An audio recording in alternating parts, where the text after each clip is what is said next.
Siku ya leo tumeweza kuona matunda yakiukiwa katika eneo hili.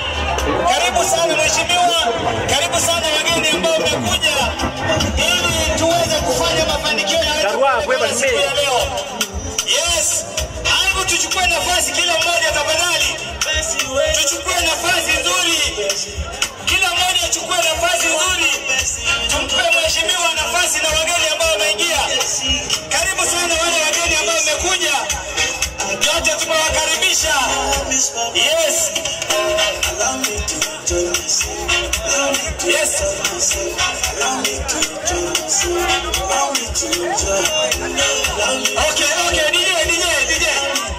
Kwa sababu ya hali ya anga tafadhali, naomba tukitoa magari polepole wageni wakishuka, tusonge hivi ili tumkaribishe mgeni wa heshima.